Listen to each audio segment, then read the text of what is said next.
The Book of Judges, Chapter 1.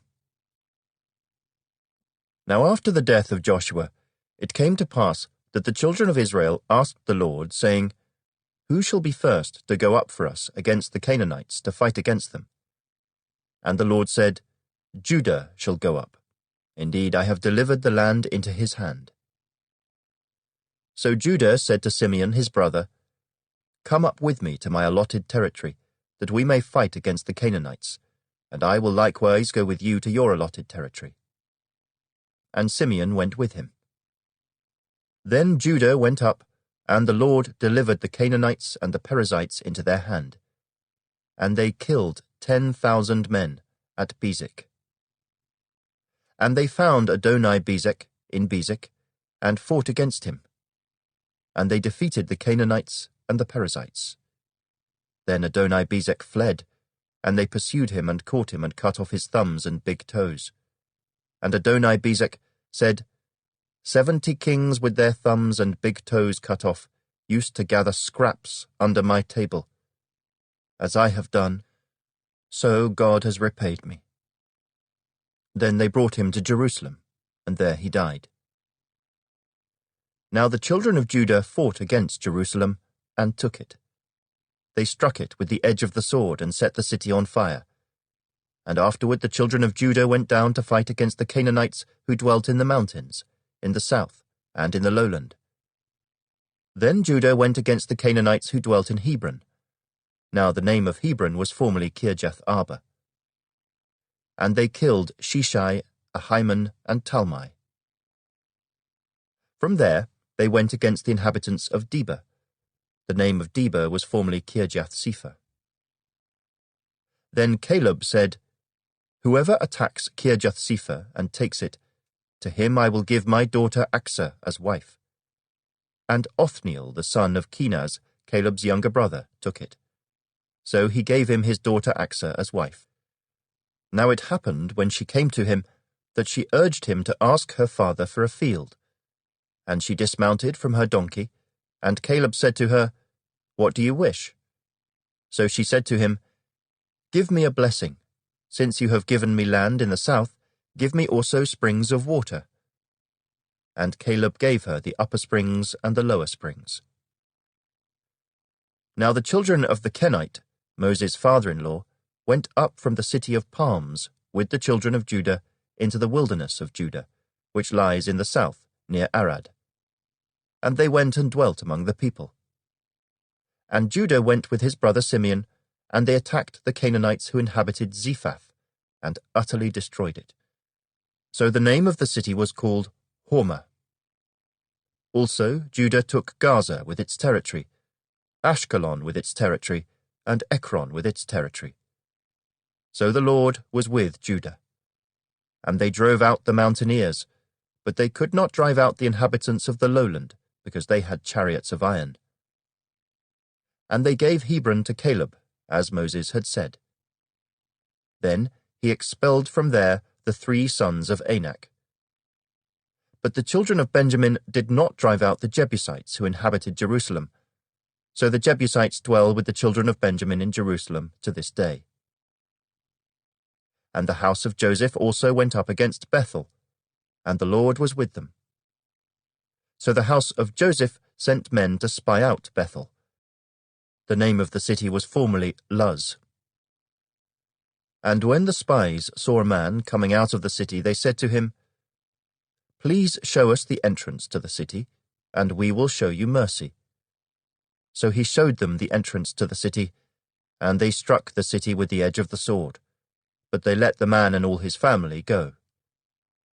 And the man went to the land of the Hittites, built a city, and called its name Luz, which is its name to this day. However, Manasseh did not drive out the inhabitants of Beth-shean and its villages, or Taanach and its villages, or the inhabitants of Dor and its villages, or the inhabitants of Ibleam and its villages, or the inhabitants of Megiddo and its villages. For the Canaanites were determined to dwell in that land. And it came to pass, when Israel was strong, that they put the Canaanites under tribute, but did not completely drive them out. Nor did Ephraim drive out the Canaanites who dwelt in Gezer, so the Canaanites dwelt in Gezer among them. Nor did Zebulun drive out the inhabitants of Kitron, or the inhabitants of Nahalol. So the Canaanites dwelt among them, and were put under tribute. Nor did Asher drive out the inhabitants of Akko, or the inhabitants of Sidon, or of Arlab, Akzib, Helba, Aphik, or Rehob. So the Asherites dwelt among the Canaanites, the inhabitants of the land, for they did not drive them out. Nor did Naphtali drive out the inhabitants of Beth-Shemesh, or the inhabitants of Beth-Anath, but they dwelt among the Canaanites, the inhabitants of the land. Nevertheless, the inhabitants of Beth-Shemesh and Beth-Anath were put under tribute to them. And the Amorites forced the children of Dan into the mountains, for they would not allow them to come down to the valley.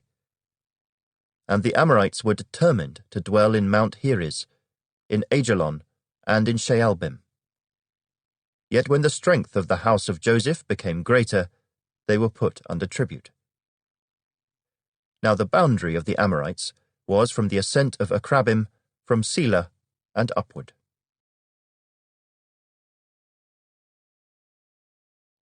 Chapter 2. Then the angel of the Lord came up from Gilgal to Bochim, and said, I led you up from Egypt, and brought you to the land of which I swore to your fathers. And I said, I will never break my covenant with you, and you shall make no covenant with the inhabitants of this land. You shall tear down their altars. But you have not obeyed my voice. Why have you done this? Therefore I also said, I will not drive them out before you, but they shall be thorns in your side, and their gods shall be a snare to you.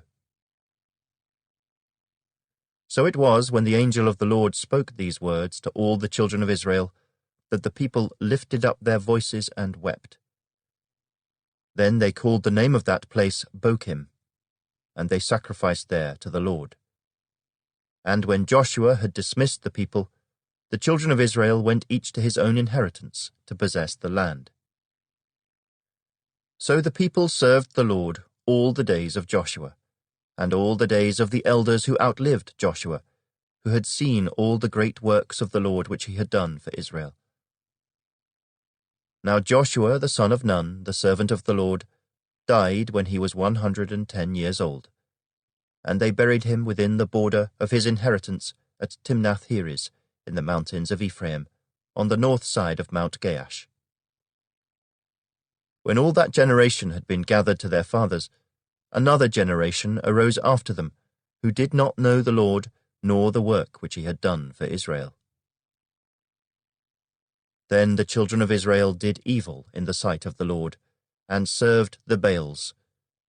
And they forsook the Lord God of their fathers, who had brought them out of the land of Egypt, and they followed other gods from among the gods of the people who were all around them, and they bowed down to them. And they provoked the Lord to anger. They forsook the Lord, and served Baal and the Ashtoreths. And the anger of the Lord was hot against Israel. So he delivered them into the hands of plunderers who despoiled them. And he sold them into the hands of their enemies all around, so that they could no longer stand before their enemies. Wherever they went out, the hand of the Lord was against them for calamity, as the Lord had said, and as the Lord had sworn to them. And they were greatly distressed. Nevertheless, the Lord raised up judges who delivered them out of the hand of those who plundered them. Yet they would not listen to their judges, but they played the harlot with other gods, and bowed down to them. They turned quickly from the way in which their fathers walked, in obeying the commandments of the Lord. They did not do so. And when the Lord raised up judges for them, the Lord was with the judge, and delivered them out of the hand of their enemies all the days of the judge. For the Lord was moved to pity by their groaning, because of those who oppressed them and harassed them. And it came to pass, when the judge was dead, that they reverted, and behaved more corruptly than their fathers, by following other gods, to serve them and bow down to them. they did not cease from their own doings, nor from their stubborn way.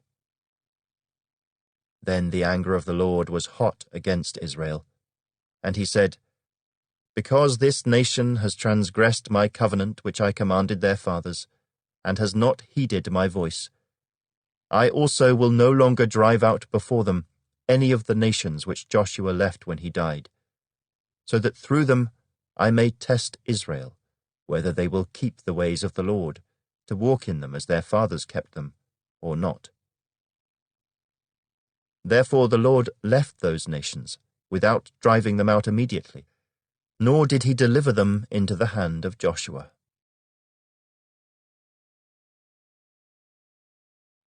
Chapter 3. Now these are the nations which the Lord left, that he might test Israel by them, that is, all who had not known any of the wars in Canaan. This was only so that the generations of the children of Israel might be taught to know war, at least those who had not formerly known it. Namely, 5 lords of the Philistines, all the Canaanites, the Sidonians, and the Hivites who dwelt in Mount Lebanon, from Mount Baal-Hermon to the entrance of Hamath. And they were left that he might test Israel by them, to know whether they would obey the commandments of the Lord, which he had commanded their fathers by the hand of Moses.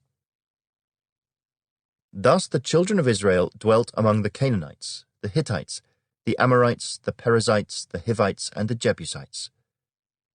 And they took their daughters to be their wives, and gave their daughters to their sons, and they served their gods.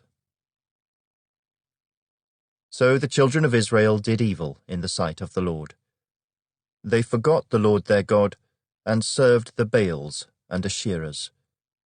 Therefore the anger of the Lord was hot against Israel, and he sold them into the hand of Cushan-Rishathaim, king of Mesopotamia. And the children of Israel served Cushan-Rishathaim 8 years.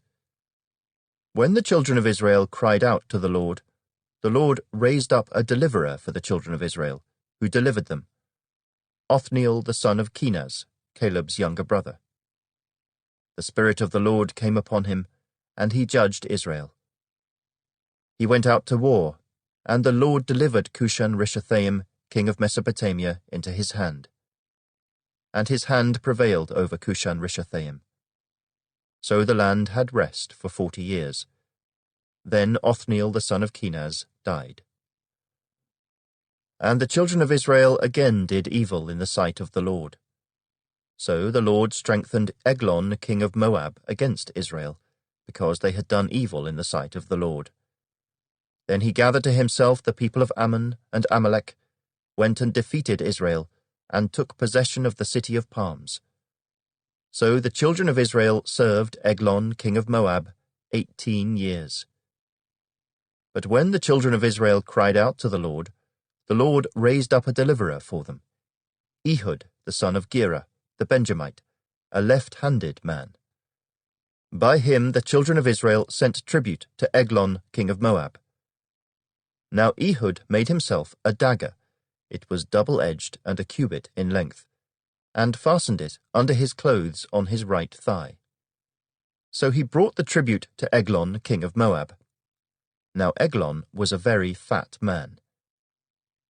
And when he had finished presenting the tribute, he sent away the people who had carried the tribute.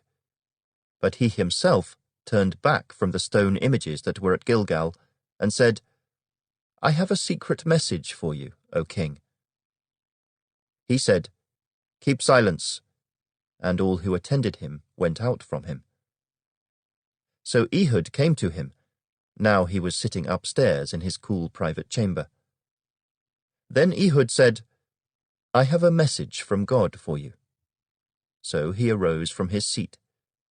Then Ehud reached with his left hand, took the dagger from his right thigh, and thrust it into his belly.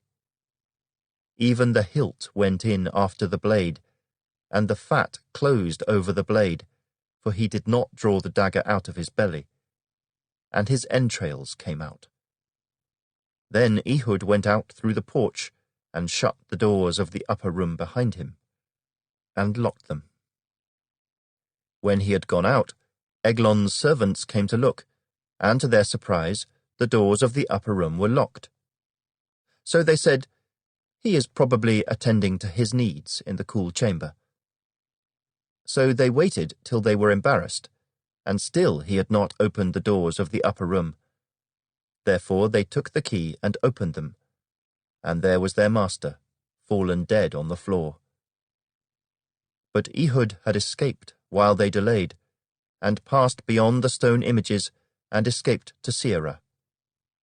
And it happened, when he arrived, that he blew the trumpet in the mountains of Ephraim, and the children of Israel went down with him from the mountains, and he led them. Then he said to them, "Follow me, for the Lord has delivered your enemies the Moabites into your hand." So they went down after him, seized the fords of the Jordan leading to Moab, and did not allow anyone to cross over. And at that time they killed about 10,000 men of Moab, all stout men of valor. Not a man escaped. So Moab was subdued that day under the hand of Israel, and the land had rest for 80 years. After him was Shamgar the son of Anath, who killed 600 men of the Philistines with an ox goad, and he also delivered Israel.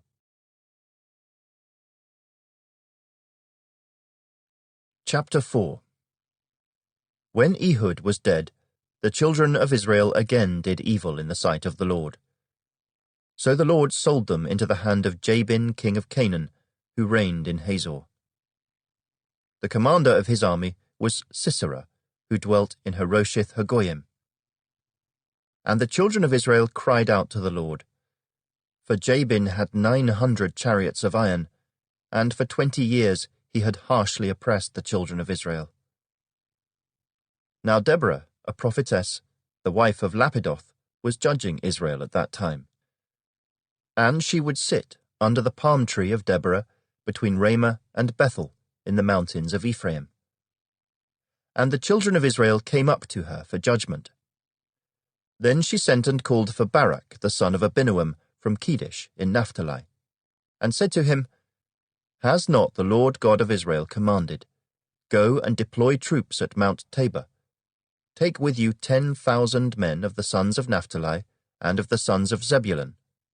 And against you I will deploy Sisera, the commander of Jabin's army, with his chariots and his multitude, at the river Kishon, and I will deliver him into your hand." And Barak said to her, "If you will go with me, then I will go, but if you will not go with me, I will not go." So she said, "I will surely go with you. Nevertheless, there will be no glory for you in the journey you are taking, for the Lord will sell Sisera into the hand of a woman." Then Deborah arose and went with Barak to Kedesh. And Barak called Zebulun and Naphtali to Kedesh. He went up with 10,000 men under his command, and Deborah went up with him. Now Heber the Kenite, of the children of Hobab the father-in-law of Moses, had separated himself from the Kenites, and pitched his tent near the terebinth tree at Zaanaim, which is beside Kedesh. And they reported to Sisera that Barak the son of Abinoam had gone up to Mount Tabor.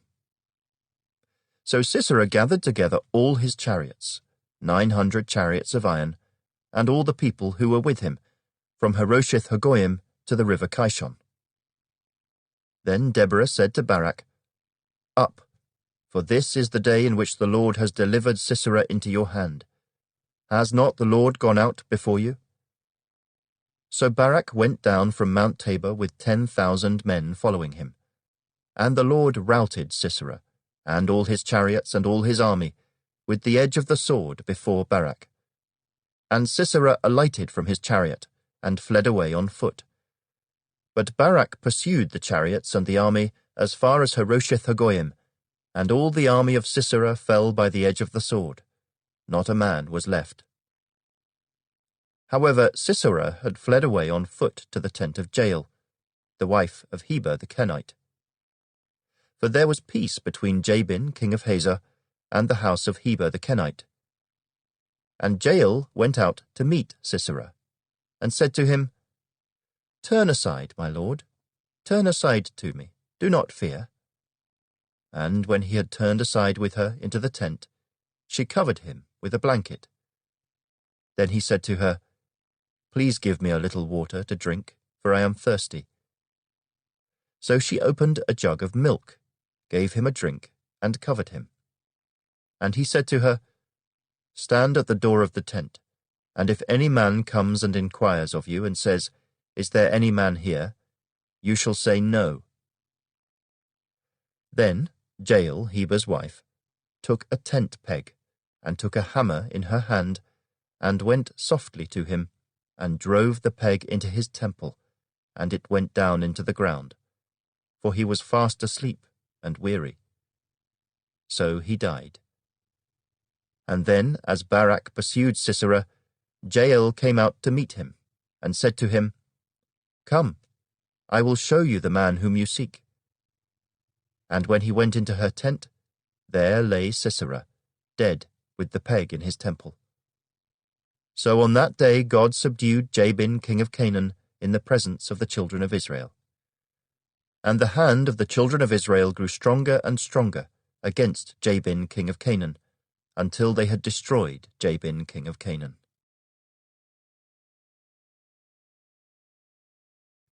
Chapter 5. Then Deborah and Barak, the son of Abinoam, sang on that day, saying, "When leaders lead in Israel, when the people willingly offer themselves, bless the Lord. Hear, O kings, give ear, O princes. I, even I, will sing to the Lord. I will sing praise to the Lord God of Israel. Lord, when you went out from Seir, when you marched from the field of Edom, the earth trembled and the heavens poured. The clouds also poured water. The mountains gushed before the Lord, this Sinai before the Lord God of Israel. In the days of Shamgar, son of Anath, in the days of Jael, the highways were deserted, and the travellers walked along the byways. Village life ceased, it ceased in Israel, until I, Deborah, arose a mother in Israel. They chose new gods. Then there was war in the gates. Not a shield or spear was seen among 40,000 in Israel. My heart is with the rulers of Israel, who offered themselves willingly with the people. Bless the Lord. Speak, you who ride on white donkeys, who sit in judges' attire, and who walk along the road. Far from the noise of the archers, among the watering places, there they shall recount the righteous acts of the Lord, the righteous acts for his villagers in Israel. Then the people of the Lord shall go down to the gates. Awake, awake, Deborah. Awake, awake, sing a song. Arise, Barak, and lead your captives away, O son of Abinoam. Then the survivors came down, the people against the nobles.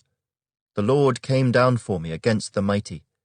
From Ephraim were those whose roots were in Amalek. After you, Benjamin, with your peoples, from Machir rulers came down, and from Zebulun those who bear the recruiter's staff. And the princes of Issachar were with Deborah. As Issachar, so was Barak sent into the valley under his command. Among the divisions of Reuben there were great resolves of heart. Why did you sit among the sheepfolds to hear the pipings for the flocks? The divisions of Reuben have great searchings of heart. Gilead stayed beyond the Jordan, and why did Dan remain on ships?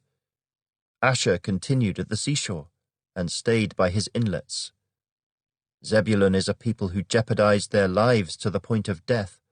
Naphtali also on the heights of the battlefield. The kings came and fought.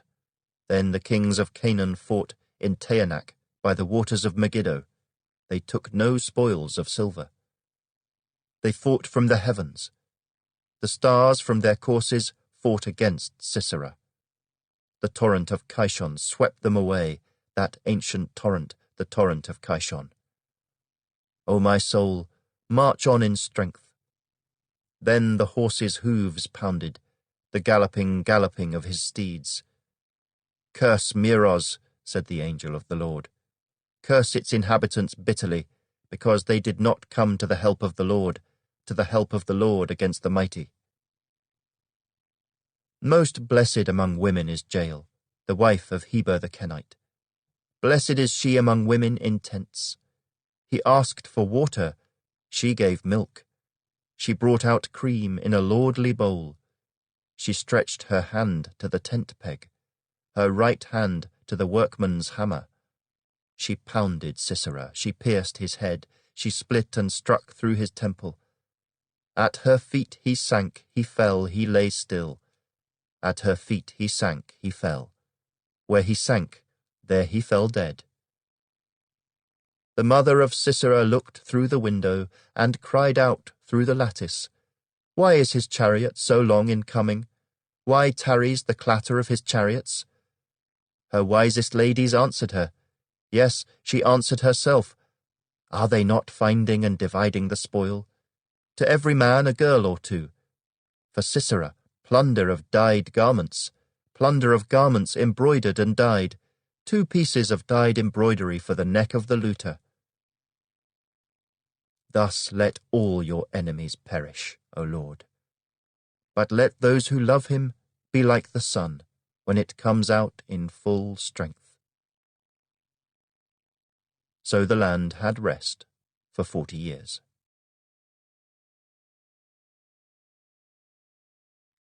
Chapter 6. Then the children of Israel did evil in the sight of the Lord. So the Lord delivered them into the hand of Midian for 7 years.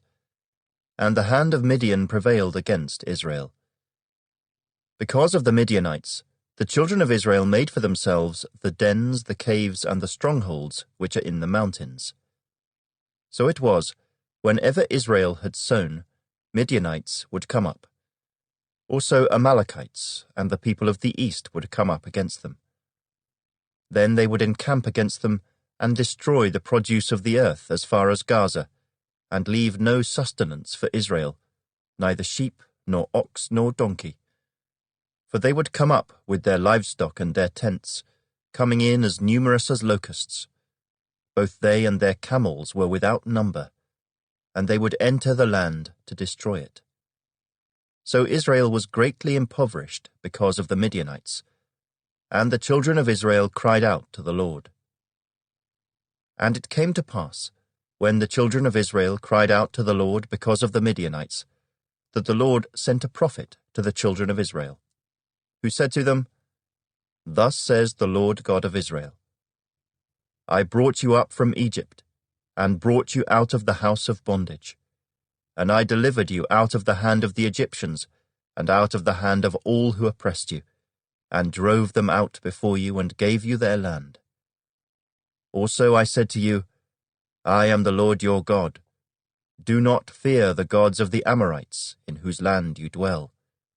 But you have not obeyed my voice.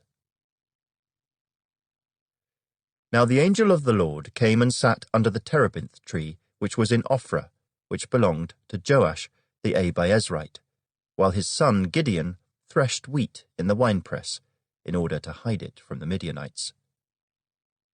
And the angel of the Lord appeared to him and said to him, The Lord is with you, you mighty man of valor. Gideon said to him, O my Lord, if the Lord is with us, why then has all this happened to us? And where are all his miracles which our fathers told us about, saying, Did not the Lord bring us up from Egypt? But now the Lord has forsaken us, and delivered us into the hands of the Midianites. Then the Lord turned to him and said, Go in this might of yours, and you shall save Israel from the hand of the Midianites. Have I not sent you? So he said to him, O my Lord, how can I save Israel? Indeed, my clan is the weakest in Manasseh, and I am the least in my father's house. And the Lord said to him, Surely I will be with you, and you shall defeat the Midianites as one man. Then he said to him, If now I have found favor in your sight, then show me a sign that it is you who talk with me. Do not depart from here I pray, until I come to you, and bring out my offering and set it before you." And he said, "I will wait until you come back." So Gideon went in and prepared a young goat and unleavened bread from an ephah of flour. The meat he put in a basket, and he put the broth in a pot. And he brought them out to him under the terebinth tree and presented them. The angel of God said to him, "Take the meat and the unleavened bread, and lay them on this rock, and pour out the broth." And he did so. Then the angel of the Lord put out the end of the staff that was in his hand, and touched the meat and the unleavened bread. And fire rose out of the rock, and consumed the meat and the unleavened bread. And the angel of the Lord departed out of his sight. Now Gideon perceived that he was the angel of the Lord. So Gideon said, "Alas, O Lord God, for I have seen the angel of the Lord face to face." Then the Lord said to him, "Peace be with you. Do not fear, you shall not die." So Gideon built an altar there to the Lord, and called it, "The Lord is Peace." To this day it is still in Ophrah of the Abiezrites.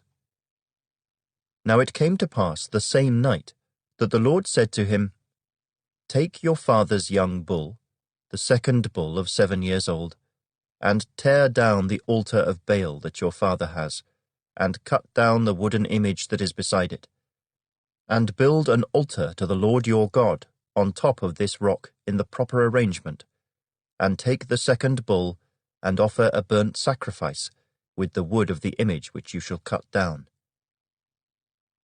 So Gideon took 10 men from among his servants, and did as the Lord had said to him. But because he feared his father's household and the men of the city too much to do it by day, he did it by night.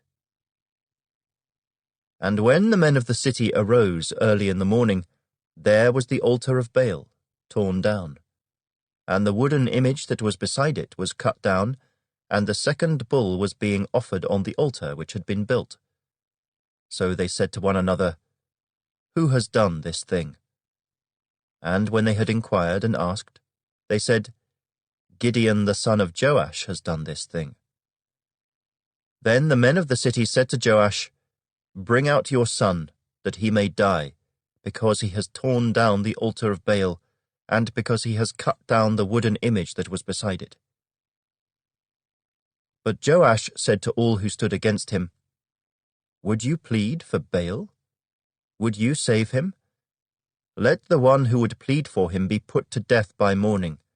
If he is a god, let him plead for himself, because his altar has been torn down." Therefore on that day he called him Jerubbaal, saying, "Let Baal plead against him, because he has torn down his altar." Then all the Midianites and Amalekites, the people of the east, gathered together, and they crossed over and encamped in the valley of Jezreel. But the Spirit of the Lord came upon Gideon. Then he blew the trumpet, and the Abiezrites gathered behind him. And he sent messengers throughout all Manasseh, who also gathered behind him. He also sent messengers to Asher, Zebulun, and Naphtali, and they came up to meet them. So Gideon said to God, "If you will save Israel by my hand, as you have said, look, I shall put a fleece of wool on the threshing floor. If there is dew on the fleece only, and it is dry on all the ground, then I shall know that you will save Israel by my hand, as you have said." And it was so. When he rose early the next morning and squeezed the fleece together, he wrung the dew out of the fleece, a bowlful of water. Then Gideon said to God, "Do not be angry with me, but let me speak just once more.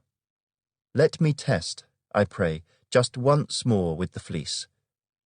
Let it now be dry only on the fleece, but on all the ground let there be dew."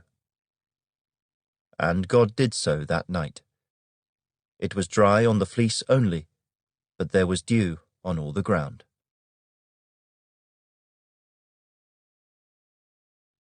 Chapter 7. Then Jerubbaal, that is Gideon, and all the people who were with him, rose early and encamped beside the well of Harod, so that the camp of the Midianites was on the north side of them, by the hill of Moreh in the valley.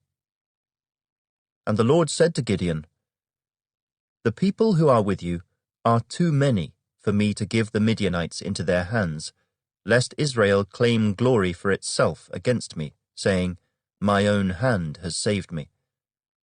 Now therefore proclaim in the hearing of the people, saying, 'Whoever is fearful and afraid, let him turn and depart at once from Mount Gilead.'" And 22,000 of the people returned, and 10,000 remained.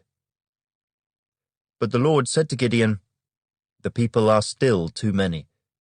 Bring them down to the water, and I will test them for you there. Then it will be that of whom I say to you, 'This one shall go with you,' the same shall go with you. And of whomever I say to you, 'This one shall not go with you,' the same shall not go." So he brought the people down to the water. And the Lord said to Gideon, "Everyone who laps from the water with his tongue, as a dog laps, you shall set apart by himself. Likewise, everyone who gets down on his knees to drink." And the number of those who lapped, putting their hand to their mouth, was 300 men. But all the rest of the people got down on their knees to drink water. Then the Lord said to Gideon, "By the 300 men who lapped, I will save you, and deliver the Midianites into your hand. Let all the other people go, every man to his place." So the people took provisions and their trumpets in their hands. And he sent away all the rest of Israel, every man to his tent, and retained those 300 men. Now the camp of Midian was below him in the valley. It happened on the same night that the Lord said to him, "Arise, go down against the camp, for I have delivered it into your hand. But if you are afraid to go down to the camp with Purah your servant, and you shall hear what they say. And afterward your hands shall be strengthened to go down against the camp." Then he went down with Purah his servant to the outpost of the armed men who were in the camp. Now the Midianites and the Amalekites, all the people of the east, were lying in the valley as numerous as locusts, and their camels were without number, as the sand by the seashore in multitude. And when Gideon had come, there was a man telling a dream to his companion. He said, "I have had a dream. To my surprise, a loaf of barley bread tumbled into the camp of Midian. It came to a tent, and struck it so that it fell and overturned, and the tent collapsed." Then his companion answered and said, "This is nothing else but the sword of Gideon the son of Joash, a man of Israel. Into his hand God has delivered Midian and the whole camp." And so it was, when Gideon heard the telling of the dream and its interpretation, that he worshipped. He returned to the camp of Israel and said, "Arise, for the Lord has delivered the camp of Midian into your hand." Then he divided the 300 men into 3 companies, and he put a trumpet into every man's hand, with empty pitchers and torches inside the pitchers. And he said to them, "Look at me and do likewise. Watch, and when I come to the edge of the camp, you shall do as I do. When I blow the trumpet, I and all who are with me, then you also blow the trumpets on every side of the whole camp, and say, 'The sword of the Lord and of Gideon.'" So Gideon and the 100 men who were with him came to the outpost of the camp at the beginning of the middle watch, just as they had posted the watch. And they blew the trumpets and broke the pitchers that were in their hands. Then the 3 companies blew the trumpets and broke the pitchers. They held the torches in their left hands and the trumpets in their right hands for blowing. And they cried, "The sword of the Lord and of Gideon." And every man stood in his place all around the camp. And the whole army ran and cried out and fled. When the 300 blew the trumpets, the Lord set every man's sword against his companion throughout the whole camp. And the army fled to Beth Acacia, towards Zererah, as far as the border of Abel-Meholah by Tabbath. And the men of Israel gathered together from Naphtali, Asher, and all Manasseh, and pursued the Midianites. Then Gideon sent messengers throughout all the mountains of Ephraim, saying, "Come down against the Midianites, and seize from them the watering places, as far as Beth-barah and the Jordan." Then all the men of Ephraim gathered together, and seized the watering places, as far as Beth-barah and the Jordan. And they captured 2 princes of the Midianites, Oreb and Zeeb. They killed Oreb at the rock of Oreb, and Zeeb they killed at the winepress of Zeeb. They pursued Midian, and brought the heads of Oreb and Zeeb to Gideon on the other side of the Jordan.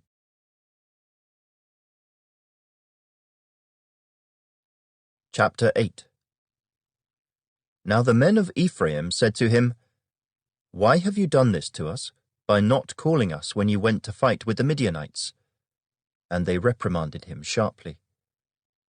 So he said to them, "What have I done now in comparison with you? Is not the gleaning of the grapes of Ephraim better than the vintage of Abiezer? God has delivered into your hands the princes of Midian, Oreb and Zeeb. And what was I able to do in comparison with you?" Then their anger toward him subsided when he said that. When Gideon came to the Jordan, he and the 300 men who were with him crossed over, exhausted but still in pursuit. Then he said to the men of Succoth, "Please give loaves of bread to the people who follow me, for they are exhausted, and I am pursuing Zebah and Zalmunna, kings of Midian." And the leaders of Succoth said, "Are the hands of Zebah and Zalmunna now in your hand, that we should give bread to your army?" So Gideon said, "For this cause, when the Lord has delivered Zebah and Zalmunna into my hand, then I will tear your flesh with the thorns of the wilderness and with briars." Then he went up from there to Penuel, and spoke to them in the same way. And the men of Penuel answered him as the men of Succoth had answered. So he also spoke to the men of Penuel, saying, "When I come back in peace, I will tear down this tower." Now Zebah and Zalmunna were at Karkor, and their armies with them, about 15,000, all who were left of all the army of the people of the east. For 120,000 men who drew the sword had fallen. Then Gideon went up by the road of those who dwell in tents, on the east of Nobah and Jogbehah. And he attacked the army while the camp felt secure. When Zebah and Zalmunna fled, he pursued them. And he took the 2 kings of Midian, Zebah and Zalmunna, and routed the whole army. Then Gideon the son of Joash returned from battle, from the ascent of Heres. And he caught a young man of the men of Succoth, and interrogated him. And he wrote down for him the leaders of Succoth and its elders, 77 men. Then he came to the men of Succoth and said, "Here are Zebah and Zalmunna, about whom you ridiculed me, saying, 'Are the hands of Zebah and Zalmunna now in your hand, that we should give bread to your weary men?'" And he took the elders of the city, and thorns of the wilderness and briars, and with them he taught the men of Succoth. Then he tore down the tower of Penuel, and killed the men of the city. And he said to Zebah and Zalmunna, "What kind of men were they whom you killed at Tabor?" So they answered, "As you are, so were they. Each one resembled the son of a king." Then he said, They were my brothers, the sons of my mother. As the Lord lives, if you had let them live, I would not kill you. And he said to Jether, his firstborn, Rise, kill them. But the youth would not draw his sword, for he was afraid because he was still a youth. So Zebah and Zalmunna said, Rise yourself and kill us, for as a man is, so is his strength. So Gideon arose and killed Zebah and Zalmunna, and took the crescent ornaments that were on their camels' necks. Then the men of Israel said to Gideon, Rule over us, both you and your son and your grandson also, for you have delivered us from the hand of Midian. But Gideon said to them, I will not rule over you, nor shall my son rule over you. The Lord shall rule over you. Then Gideon said to them, I would like to make a request of you, that each of you would give me the earrings from his plunder. For they had golden earrings, because they were Ishmaelites. So they answered, We will gladly give them. And they spread out a garment, and each man threw into it the earrings from his plunder. Now the weight of the gold earrings that he requested was 1,700 shekels of gold, besides the crescent ornaments, pendants, and purple robes which were on the kings of Midian, and besides the chains that were around their camels' necks. Then Gideon made it into an ephod, and set it up in his city, Ophrah. And all Israel played the harlot with it there. It became a snare to Gideon and to his house. Thus Midian was subdued before the children of Israel, so that they lifted their heads no more. And the country was quiet for 40 years in the days of Gideon. Then Jerubbaal the son of Joash went and dwelt in his own house. Gideon had 70 sons who were his own offspring, for he had many wives. And his concubine, who was in Shechem, also bore him a son, whose name he called Abimelech. Now Gideon the son of Joash died at a good old age, and was buried in the tomb of Joash his father, in Ophrah of the Abiezrites. So it was, as soon as Gideon was dead, that the children of Israel again played the harlot with the Baals, and made Baal-berith their god. Thus the children of Israel did not remember the Lord their God, who had delivered them from the hands of all their enemies on every side. Nor did they show kindness to the house of Jerubbaal, Gideon, in accordance with the good he had done for Israel.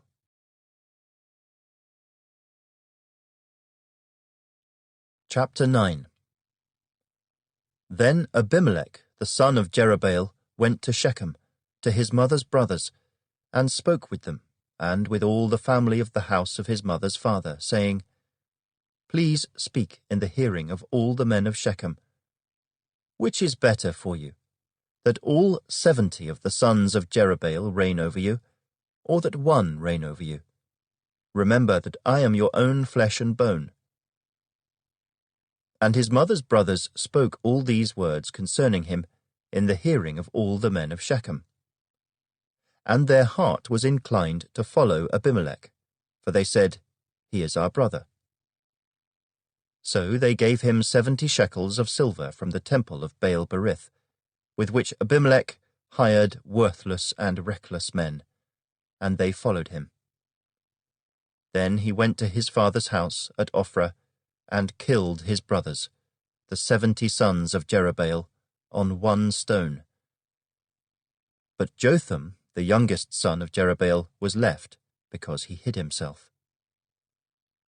And all the men of Shechem gathered together, all of Beth Millo, and they went and made Abimelech king beside the terebinth tree at the pillar that was in Shechem. Now when they told Jotham, he went and stood on top of Mount Gerizim, and lifted his voice and cried out.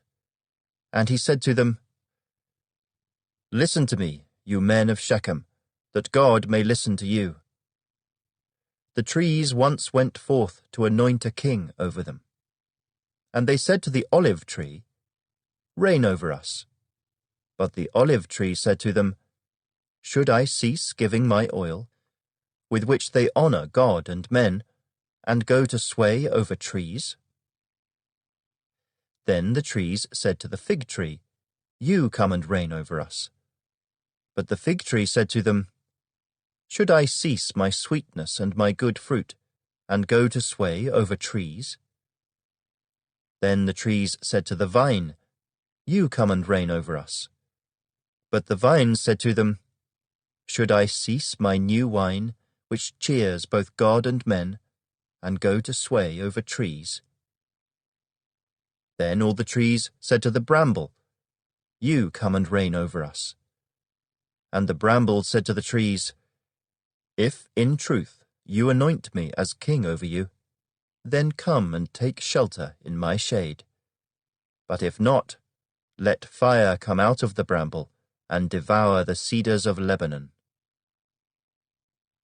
Now therefore, if you have acted in truth and sincerity in making Abimelech king, and if you have dealt well with Jerubbaal and his house, and have done to him as he deserves, for my father fought for you, risked his life, and delivered you out of the hand of Midian, but you have risen up against my father's house this day, and killed his 70 sons on one stone, and made Abimelech, the son of his female servant, king over the men of Shechem, because he is your brother. If then you have acted in truth and sincerity with Jerubbaal and with his house this day, then rejoice in Abimelech, and let him also rejoice in you. But if not, let fire come from Abimelech, and devour the men of Shechem and Beth Millo. And let fire come from the men of Shechem and from Beth Millo, and devour Abimelech. And Jotham ran away and fled, and he went to Beer and dwelt there, for fear of Abimelech his brother.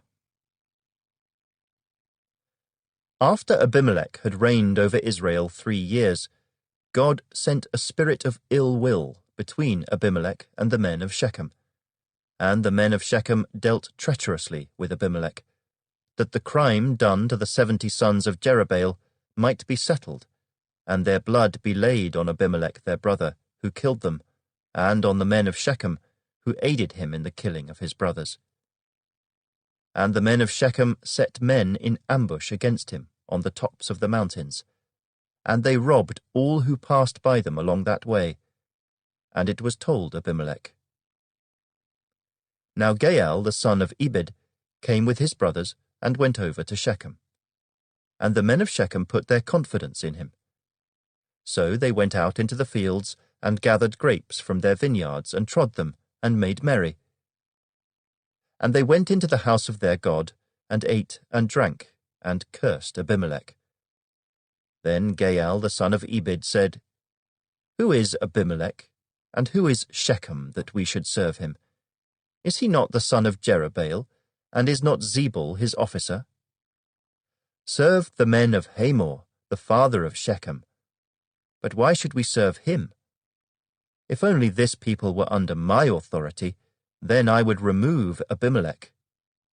So he said to Abimelech, "Increase your army, and come out." When Zebul, the ruler of the city, heard the words of Gaal the son of Ebed, his anger was aroused. And he sent messengers to Abimelech secretly, saying, "Take note, Gaal the son of Ebed and his brothers have come to Shechem, and here they are, fortifying the city against you. Now therefore, get up by night, you and the people who are with you, and lie in wait in the field.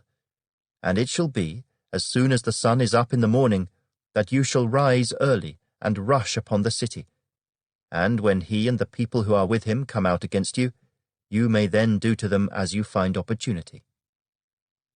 So Abimelech and all the people who were with him rose by night and lay in wait against Shechem in 4 companies.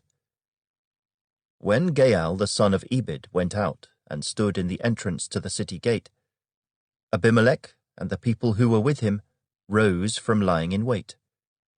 And when Gaal saw the people, he said to Zebul, "Look, people are coming down from the tops of the mountains." But Zebul said to him, "You see the shadows of the mountains as if they were men." So Gaal spoke again and said, "See, people are coming down from the center of the land, and another company is coming from the diviner's terebinth tree." Then Zebul said to him, "Where indeed is your mouth now, with which you said, 'Who is Abimelech, that we should serve him?' Are not these the people whom you despised? Go out, if you will, and fight with them now." So Gaal went out, leading the men of Shechem, and fought with Abimelech. And Abimelech chased him, and he fled from him, and many fell wounded to the very entrance of the gate. Then Abimelech dwelt at Arumah, and Zebul drove out Gaal and his brothers, so that they would not dwell in Shechem. And it came about on the next day that the people went out into the field, and they told Abimelech. So he took his people, divided them into 3 companies, and lay in wait in the field. And he looked, and there were the people coming out of the city, and he rose against them and attacked them. Then Abimelech and the company that was with him rushed forward and stood at the entrance of the gate of the city. And the other 2 companies rushed upon all who were in the fields and killed them. So Abimelech fought against the city all that day. He took the city and killed the people who were in it, and he demolished the city and sowed it with salt. Now when all the men of the tower of Shechem had heard that, they entered the stronghold of the temple of the god Berith. And it was told Abimelech that all the men of the tower of Shechem were gathered together. Then Abimelech went up to Mount Zalmon, he and all the people who were with him. And Abimelech took an axe in his hand, and cut down a bough from the trees, and took it and laid it on his shoulder. Then he said to the people who were with him, "What you have seen me do, make haste and do as I have done."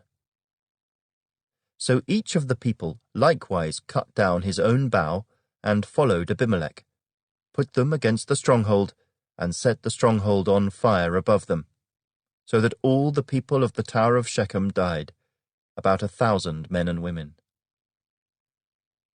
Then Abimelech went to Thebez, and he encamped against Thebez and took it. But there was a strong tower in the city, and all the men and women, all the people of the city, fled there and shut themselves in. Then they went up to the top of the tower. So Abimelech came as far as the tower and fought against it, and he drew near the door of the tower to burn it with fire. But a certain woman dropped an upper millstone on Abimelech's head and crushed his skull. Then he called quickly to the young man, his armor-bearer, and said to him, "Draw your sword and kill me, lest men say of me, 'A woman killed him.'" So his young man thrust him through, and he died. And when the men of Israel saw that Abimelech was dead, they departed, every man to his place. Thus God repaid the wickedness of Abimelech, which he had done to his father by killing his 70 brothers. And all the evil of the men of Shechem God returned on their own heads, and on them came the curse of Jotham the son of Jerubbaal.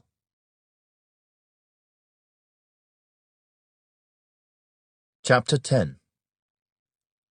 After Abimelech, there arose to save Israel Tola the son of Pua, the son of Dodo, a man of Issachar.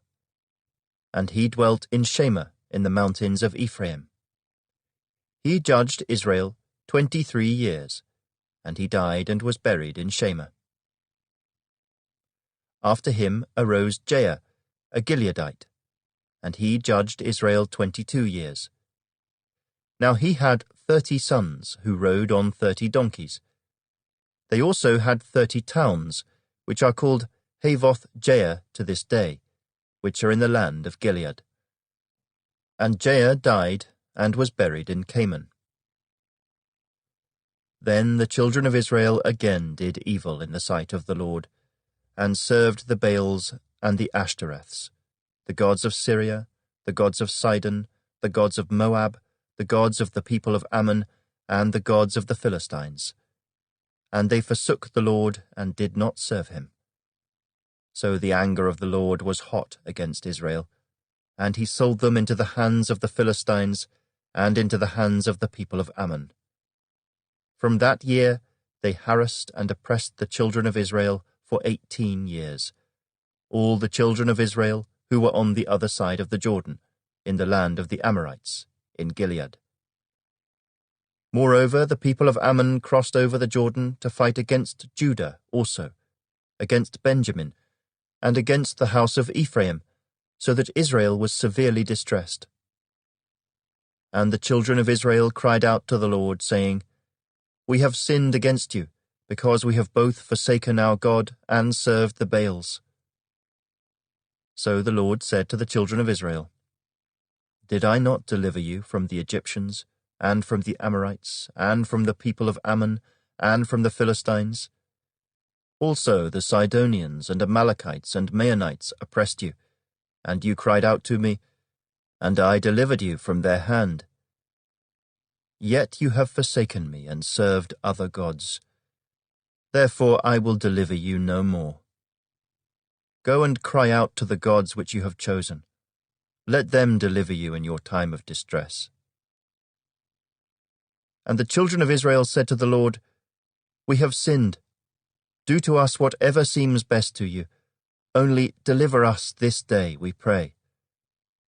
So they put away the foreign gods from among them, and served the Lord.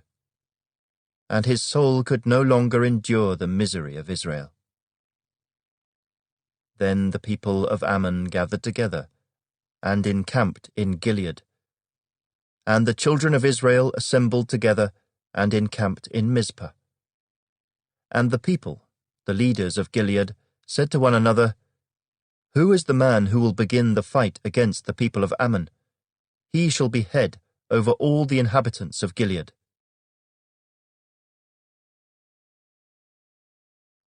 Chapter 11. Now Jephthah the Gileadite was a mighty man of valour, but he was the son of a harlot. And Gilead begot Jephthah. Gilead's wife bore sons, and when his wife's sons grew up, they drove Jephthah out, and said to him, You shall have no inheritance in our father's house, for you are the son of another woman. Then Jephthah fled from his brothers, and dwelt in the land of Tob. And worthless men banded together with Jephthah, and went out raiding with him. It came to pass, after a time, that the people of Ammon made war against Israel. And so it was, when the people of Ammon made war against Israel, that the elders of Gilead went to get Jephthah from the land of Tob. Then they said to Jephthah, Come and be our commander, that we may fight against the people of Ammon. So Jephthah said to the elders of Gilead, Did you not hate me, and expel me from my father's house? Why have you come to me now when you are in distress? And the elders of Gilead said to Jephthah, That is why we have turned again to you now, that you may go with us and fight against the people of Ammon, and be our head over all the inhabitants of Gilead. So Jephthah said to the elders of Gilead, If you take me back home to fight against the people of Ammon, and the Lord delivers them to me, shall I be your head? And the elders of Gilead said to Jephthah, The Lord will be a witness between us, if we do not do according to your words. Then Jephthah went with the elders of Gilead, and the people made him head and commander over them. And Jephthah spoke all his words before the Lord in Mizpah. Now Jephthah sent messengers to the king of the people of Ammon, saying, What do you have against me, that you have come to fight against me in my land? And the king of the people of Ammon answered the messengers of Jephthah, Because Israel took away my land when they came up out of Egypt, from the Arnon as far as the Jabbok, and to the Jordan. Now therefore restore those lands peaceably. So Jephthah again sent messengers to the king of the people of Ammon, and said to him, Thus says Jephthah, Israel did not take away the land of Moab, nor the land of the people of Ammon. For when Israel came up from Egypt, they walked through the wilderness as far as the Red Sea and came to Kadesh. Then Israel sent messengers to the king of Edom, saying, Please let me pass through your land. But the king of Edom would not heed. And in like manner they sent to the king of Moab, but he would not consent. So Israel remained in Kadesh. And they went along through the wilderness, and bypassed the land of Edom and the land of Moab, came to the east side of the land of Moab, and encamped on the other side of the Arnon. But they did not enter the border of Moab, for the Arnon was the border of Moab. Then Israel sent messengers to Sihon, king of the Amorites, king of Heshbon. And Israel said to him, Please let us pass through your land into our place. But Sihon did not trust Israel to pass through his territory. So Sihon gathered all his people together, encamped in Jahaz, and fought against Israel. And the Lord God of Israel delivered Sihon and all his people into the hand of Israel, and they defeated them. Thus Israel gained possession of all the land of the Amorites, who inhabited that country.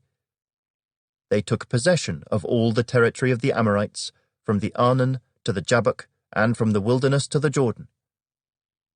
And now the Lord God of Israel has dispossessed the Amorites from before his people Israel. Should you then possess it? Will you not possess whatever Chemosh your God gives you to possess? So, whatever the Lord our God takes possession of before us, we will possess. And now, are you any better than Balak the son of Zippor, king of Moab? Did he ever strive against Israel? Did he ever fight against them? While Israel dwelt in Heshbon and its villages, in Aroer and its villages, and in all the cities along the banks of the Arnon, for 300 years, why did you not recover them within that time? Therefore, I have not sinned against you, but you wronged me by fighting against me. May the Lord, the judge, render judgment this day between the children of Israel and the people of Ammon. However, the king of the people of Ammon did not heed the words which Jephthah sent him. Then the Spirit of the Lord came upon Jephthah, and he passed through Gilead and Manasseh, and passed through Mizpah of Gilead. And from Mizpah of Gilead he advanced toward the people of Ammon. And Jephthah made a vow to the Lord, and said, If you will indeed deliver the people of Ammon into my hands, then it will be that whatever comes out of the doors of my house to meet me, when I return in peace from the people of Ammon, shall surely be the Lord's, and I will offer it up as a burnt offering. So Jephthah advanced toward the people of Ammon to fight against them, and the Lord delivered them into his hands. And he defeated them from Aroer as far as Minnith, 20 cities, and to Abel-keramim, with a very great slaughter. Thus the people of Ammon were subdued before the children of Israel. When Jephthah came to his house at Mizpah, there was his daughter, coming out to meet him with timbrels and dancing. And she was his only child. Besides her, he had neither son nor daughter. And it came to pass, when he saw her, that he tore his clothes and said, Alas, my daughter, you have brought me very low. You are among those who trouble me, for I have given my word to the Lord, and I cannot go back on it. So she said to him, My father, if you have given your word to the Lord, do to me according to what has gone out of your mouth, because the Lord has avenged you of your enemies, the people of Ammon. Then she said to her father, Let this thing be done for me. Let me alone for 2 months, that I may go and wander on the mountains, and bewail my virginity, my friends and I. So he said, Go. And he sent her away for 2 months, and she went with her friends, and bewailed her virginity on the mountains. And it was so, at the end of 2 months, that she returned to her father, and he carried out his vow with her, which he had vowed. She knew no man. And it became a custom in Israel that the daughters of Israel went 4 days each year to lament the daughter of Jephthah the Gileadite.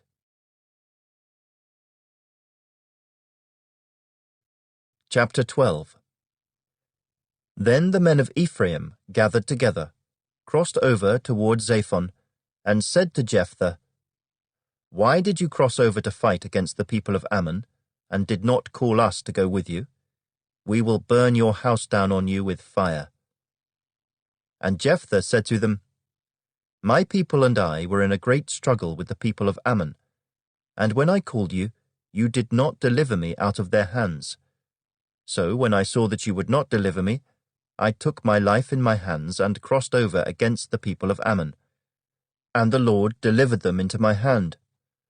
Why then have you come up to me this day to fight against me?" Now Jephthah gathered together all the men of Gilead and fought against Ephraim.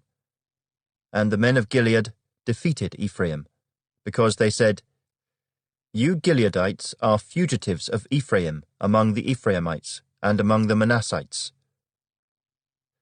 The Gileadites seized the fords of the Jordan before the Ephraimites arrived. And when any Ephraimite who escaped said, "Let me cross over," the men of Gilead would say to him, "Are you an Ephraimite?" If he said, "No," then they would say to him, "Then say, Shibboleth." And he would say, Sibboleth, for he could not pronounce it right. Then they would take him and kill him at the fords of the Jordan. There fell at that time 42,000 Ephraimites. And Jephthah judged Israel 6 years. Then Jephthah the Gileadite died, and was buried among the cities of Gilead. After him, Ibzan of Bethlehem judged Israel. He had 30 sons, and he gave away 30 daughters in marriage, and brought in 30 daughters from elsewhere for his sons. He judged Israel 7 years. Then Ibzan died, and was buried at Bethlehem. After him, Elon the Zebulunite judged Israel. He judged Israel 10 years. And Elon the Zebulunite died, and was buried at Ajalon in the country of Zebulun. After him, Abdon the son of Hillel, the Pirathonite, judged Israel. He had 40 sons and 30 grandsons, who rode on 70 young donkeys. He judged Israel 8 years. Then Abdon the son of Hillel the Pirathonite died, and was buried in Pirathon in the land of Ephraim, in the mountains of the Amalekites.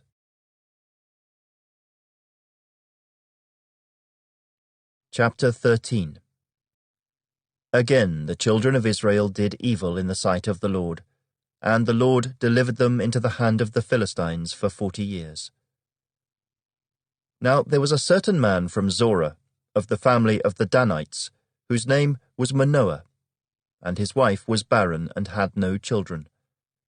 And the angel of the Lord appeared to the woman and said to her, "Indeed now, you are barren and have borne no children, but you shall conceive and bear a son.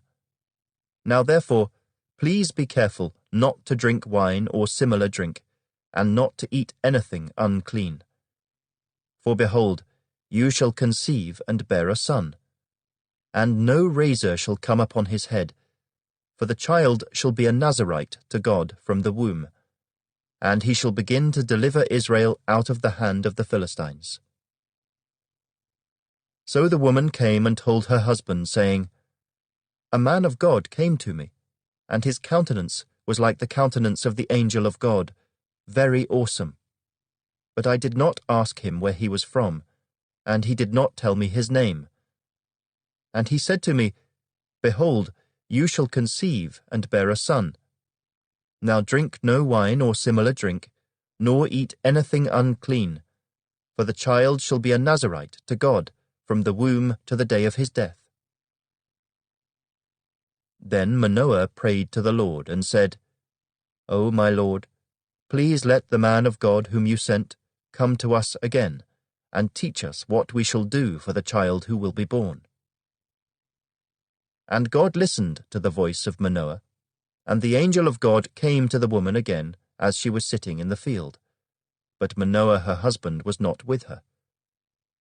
Then the woman ran in haste and told her husband and said to him, Look, the man who came to me the other day has just now appeared to me.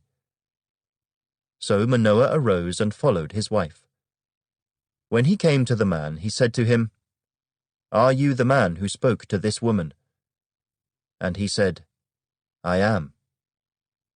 Manoah said, Now let your words come to pass. What will be the boy's rule of life and his work? So the angel of the Lord said to Manoah, Of all that I said to the woman, let her be careful. She may not eat anything that comes from the vine, nor may she drink wine or similar drink, nor eat anything unclean. All that I commanded her, let her observe. Then Manoah said to the angel of the Lord, Please let us detain you, and we will prepare a young goat for you. And the angel of the Lord said to Manoah, Though you detain me, I will not eat your food. But if you offer a burnt offering, you must offer it to the Lord. For Manoah did not know he was the angel of the Lord. Then Manoah said to the angel of the Lord, What is your name, that when your words come to pass, we may honor you? And the angel of the Lord said to him, Why do you ask my name, seeing it is wonderful? So Manoah took the young goat with the grain offering, and offered it upon the rock to the Lord.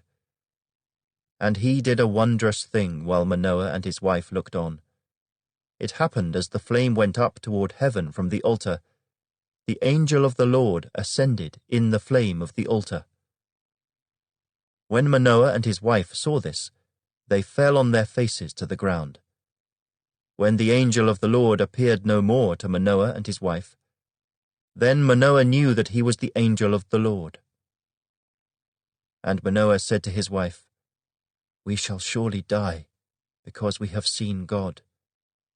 But his wife said to him, If the Lord had desired to kill us, he would not have accepted a burnt offering and a grain offering from our hands, nor would he have shown us all these things, nor would he have told us such things as these at this time. So the woman bore a son, and called his name Samson. And the child grew, and the Lord blessed him. And the Spirit of the Lord began to move upon him at Mahaneh-dan, between Zorah and Eshtaol.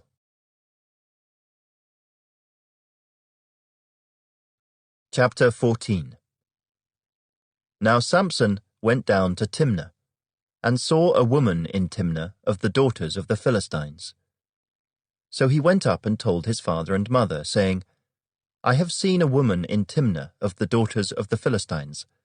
Now therefore get her for me as a wife.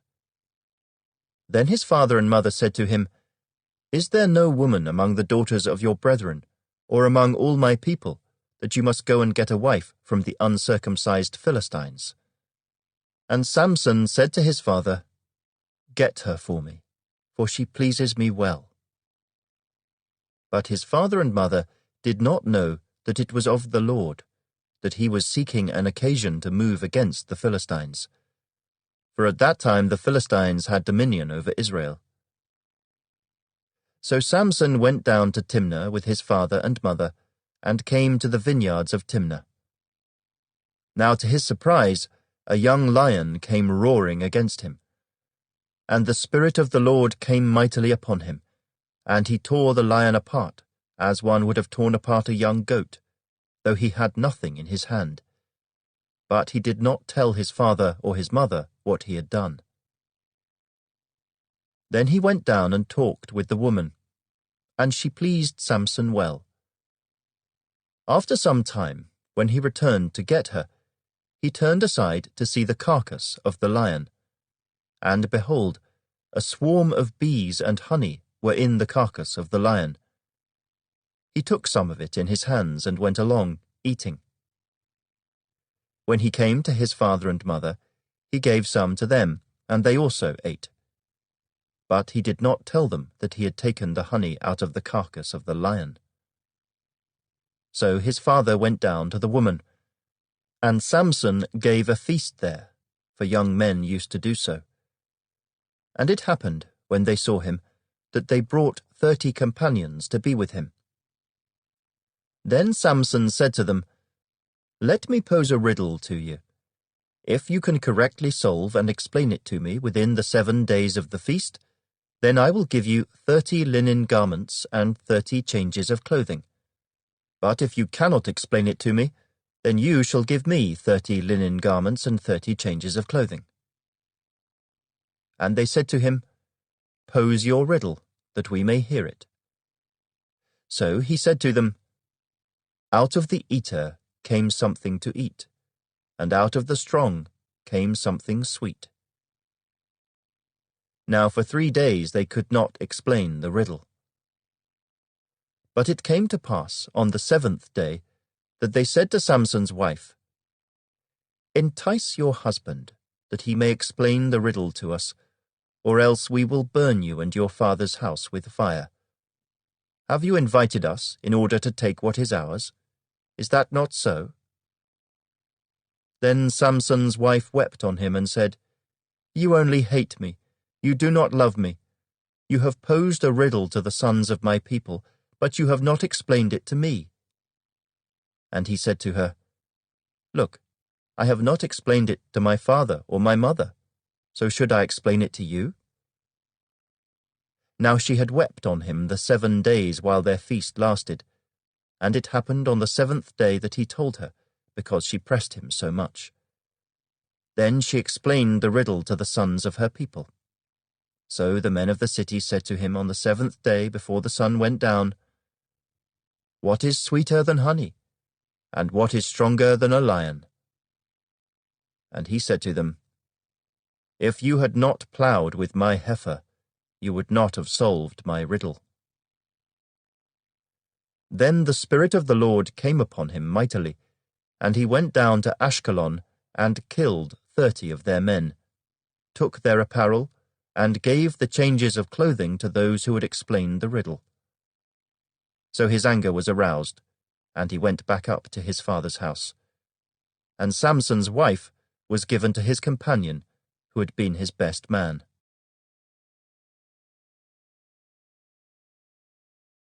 Chapter 15.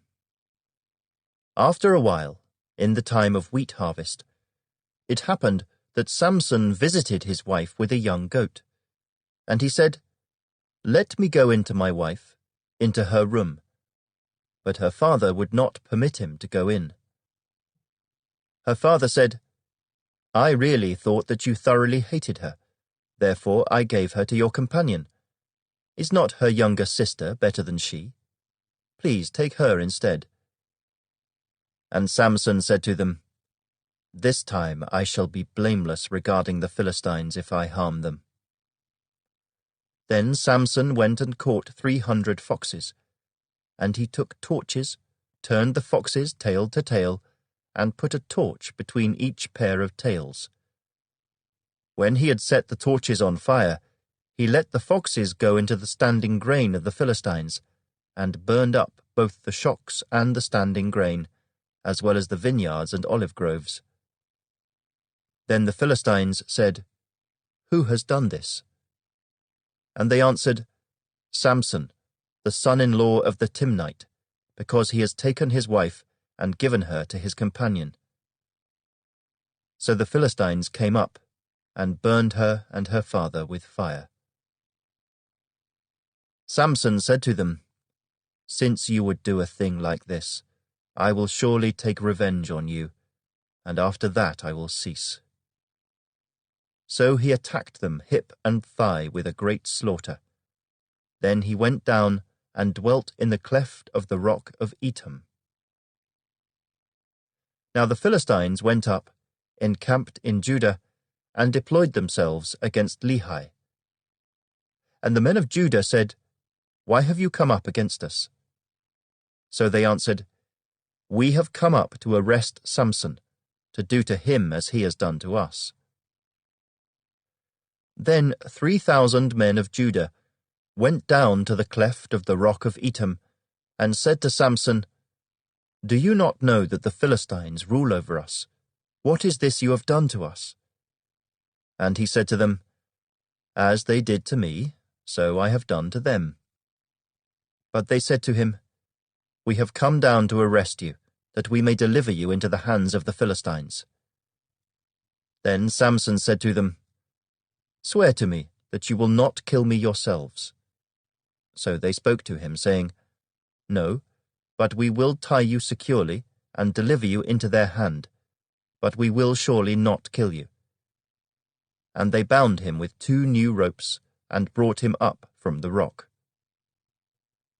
When he came to Lehi, the Philistines came shouting against him.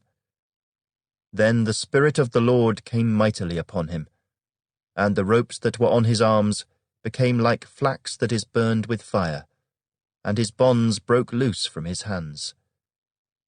He found a fresh jawbone of a donkey, reached out his hand and took it, and killed 1,000 men with it.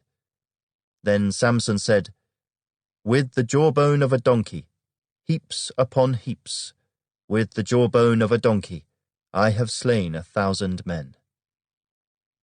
And so it was, when he had finished speaking, that he threw the jawbone from his hand, and called that place Ramoth-Lehi.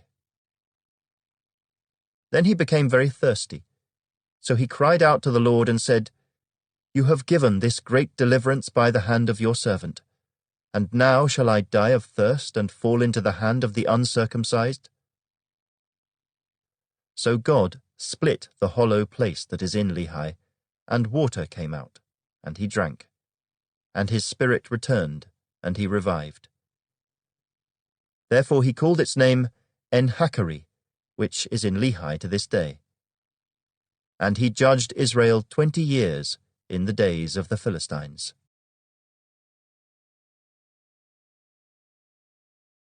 Chapter 16. Now Samson went to Gaza, and saw a harlot there, and went in to her. When the Gazites were told, "Samson has come here," they surrounded the place, and lay in wait for him all night at the gate of the city. They were quiet all night, saying, "In the morning, when it is daylight, we will kill him." And Samson lay low till midnight. Then he arose at midnight, took hold of the doors of the gate of the city and the 2 gateposts, pulled them up, bar and all, put them on his shoulders, and carried them to the top of the hill that faces Hebron. Afterward, it happened that he loved a woman in the valley of Sorek, whose name was Delilah. And the lords of the Philistines came up to her, and said to her, "Entice him, and find out where his great strength lies, and by what means we may overpower him, that we may bind him to afflict him, and every one of us will give you 1,100 pieces of silver." So Delilah said to Samson, "Please tell me where your great strength lies, and with what you may be bound to afflict you." And Samson said to her, "If they bind me with 7 fresh bowstrings not yet dried, then I shall become weak, and be like any other man."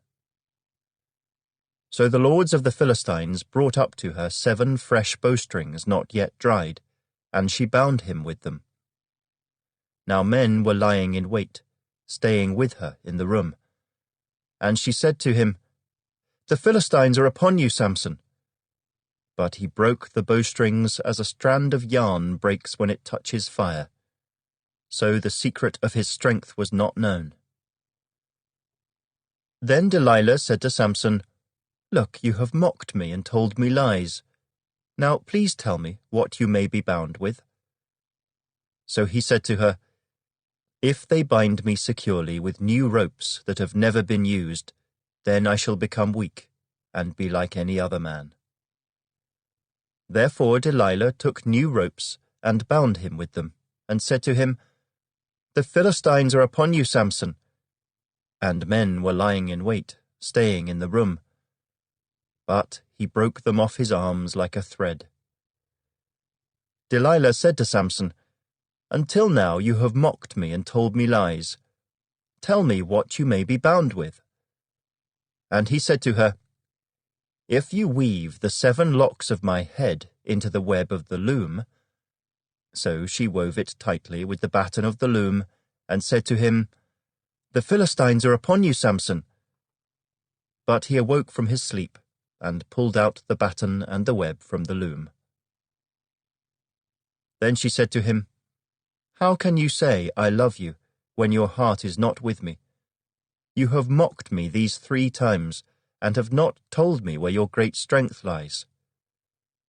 And it came to pass, when she pestered him daily with her words, and pressed him, so that his soul was vexed to death, that he told her all his heart, and said to her, "No razor has ever come upon my head, for I have been a Nazirite to God from my mother's womb. If I am shaven, then my strength will leave me, and I shall become weak, and be like any other man." When Delilah saw that he had told her all his heart, she sent and called for the lords of the Philistines, saying, "Come up once more, for he has told me all his heart." So the lords of the Philistines came up to her, and brought the money in their hand. Then she lulled him to sleep on her knees, and called for a man, and had him shave off the 7 locks of his head. Then she began to torment him, and his strength left him. And she said, "The Philistines are upon you, Samson." So he awoke from his sleep and said, "I will go out as before at other times and shake myself free." But he did not know that the Lord had departed from him. Then the Philistines took him, and put out his eyes, and brought him down to Gaza. They bound him with bronze fetters, and he became a grinder in the prison. However, the hair of his head began to grow again after it had been shaven. Now the lords of the Philistines gathered together to offer a great sacrifice to Dagon their god, and to rejoice. And they said, "Our God has delivered into our hands Samson, our enemy." When the people saw him, they praised their God, for they said, "Our God has delivered into our hands our enemy, the destroyer of our land, and the one who multiplied our dead." So it happened, when their hearts were merry, that they said, "Call for Samson, that he may perform for us." So they called for Samson from the prison, and he performed for them. And they stationed him between the pillars. Then Samson said to the lad who held him by the hand, "Let me feel the pillars which support the temple, so that I can lean on them." Now the temple was full of men and women.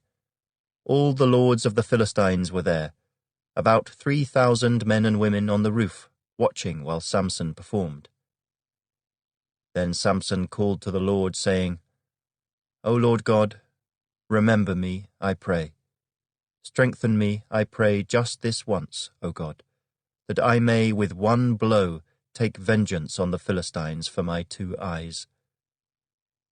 And Samson took hold of the 2 middle pillars which supported the temple, and he braced himself against them, one on his right and the other on his left. Then Samson said, "Let me die with the Philistines." And he pushed with all his might, and the temple fell on the lords and all the people who were in it. So the dead that he killed at his death were more than he had killed in his life. And his brothers and all his father's household came down and took him, and brought him up, and buried him between Zorah and Eshtaol in the tomb of his father Manoah. He had judged Israel 20 years.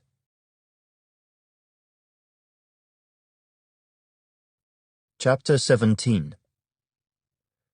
Now there was a man from the mountains of Ephraim, whose name was Micah.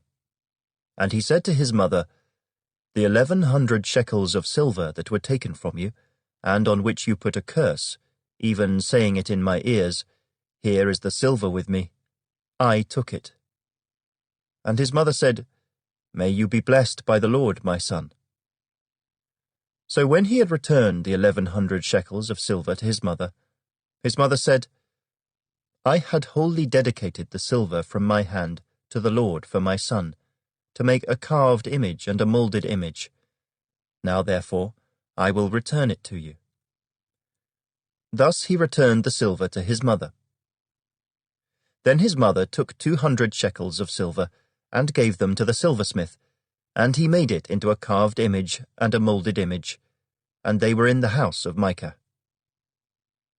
The man Micah had a shrine, and made an ephod and household idols, and he consecrated one of his sons, who became his priest. In those days there was no king in Israel. Everyone did what was right in his own eyes.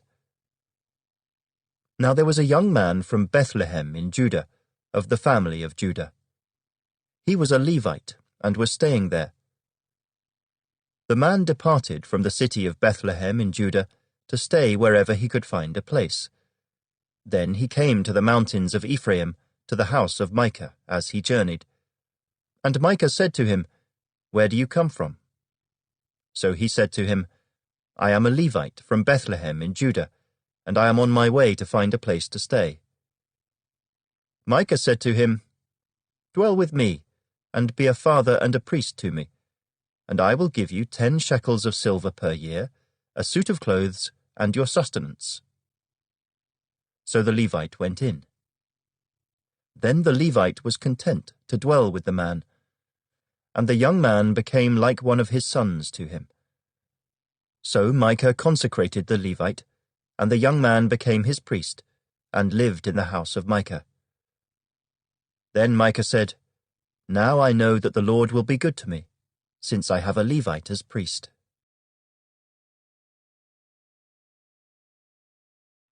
Chapter 18. In those days there was no king in Israel, and in those days the tribe of the Danites was seeking an inheritance for itself to dwell in, for until that day their inheritance among the tribes of Israel had not fallen to them.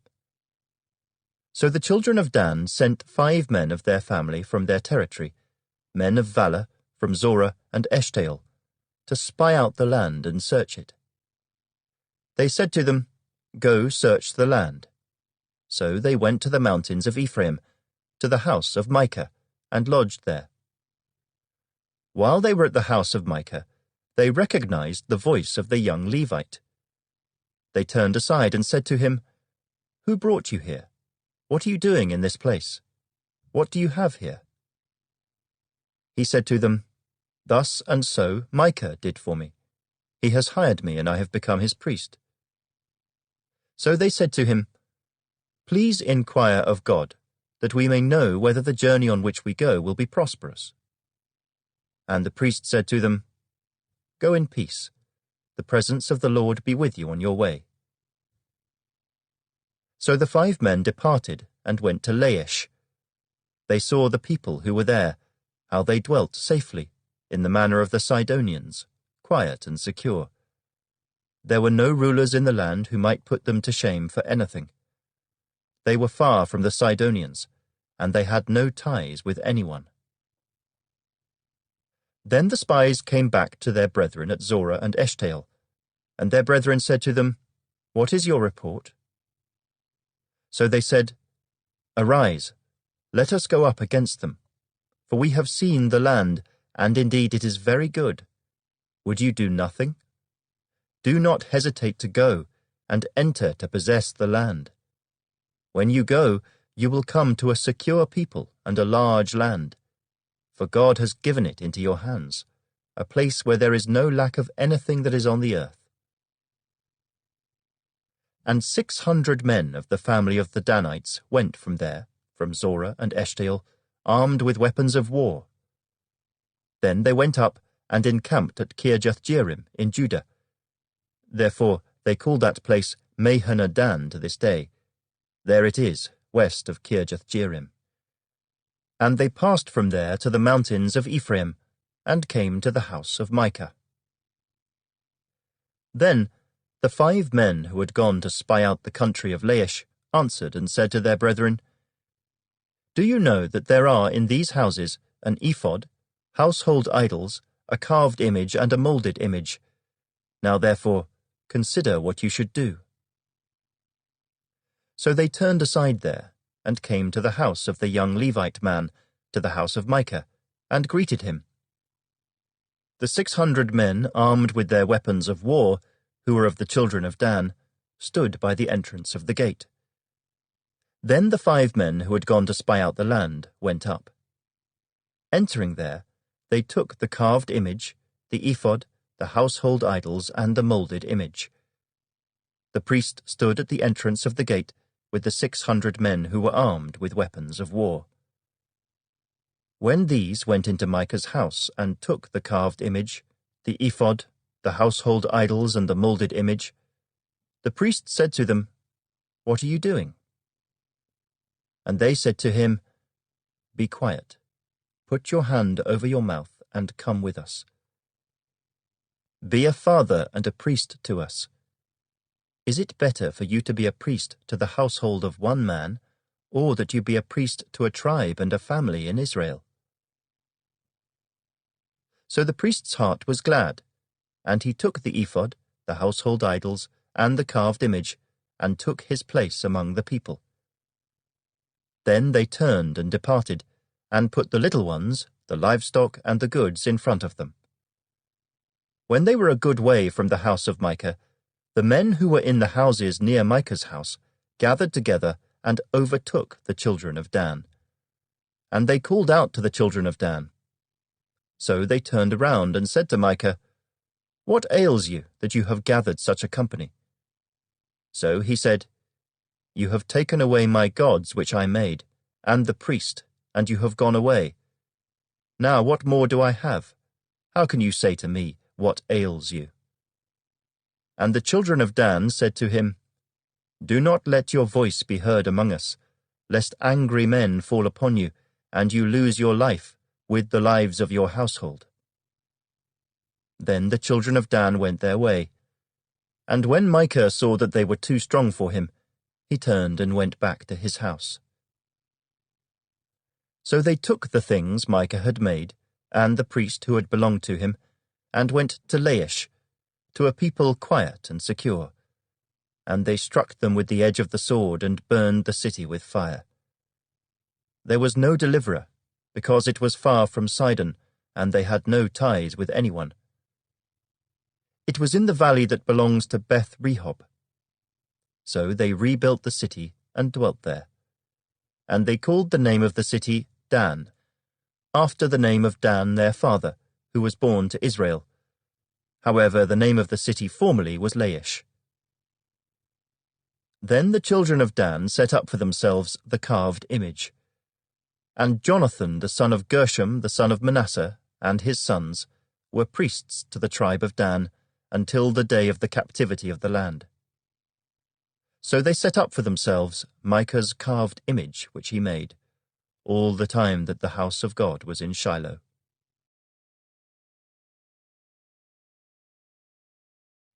Chapter 19. And it came to pass in those days, when there was no king in Israel, that there was a certain Levite staying in the remote mountains of Ephraim.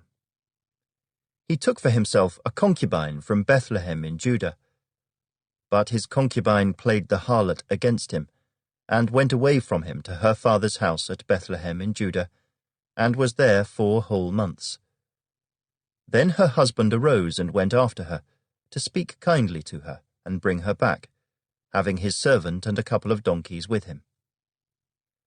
So she brought him into her father's house, and when the father of the young woman saw him, he was glad to meet him. Now his father-in-law, the young woman's father, detained him, and he stayed with him 3 days. So they ate and drank and lodged there. Then it came to pass on the 4th day that they arose early in the morning, and he stood to depart.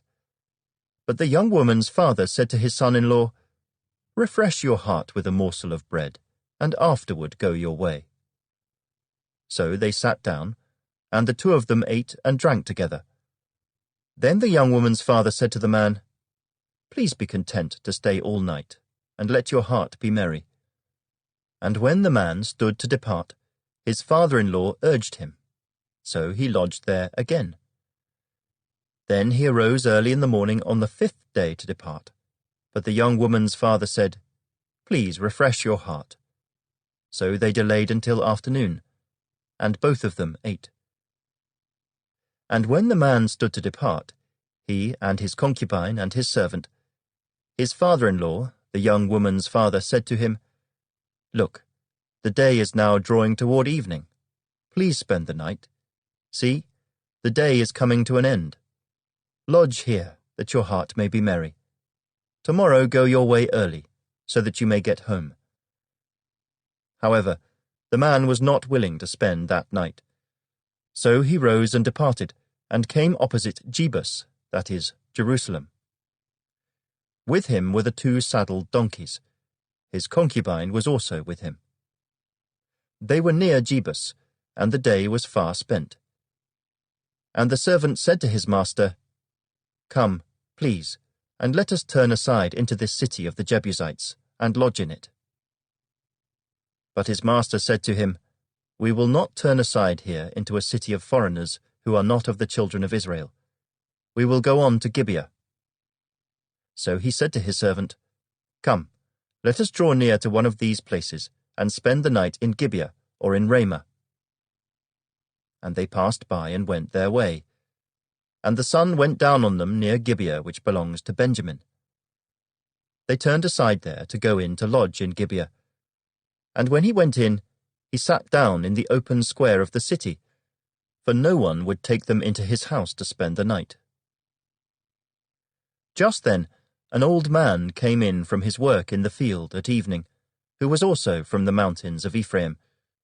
He was staying in Gibeah, whereas the men of the place were Benjamites.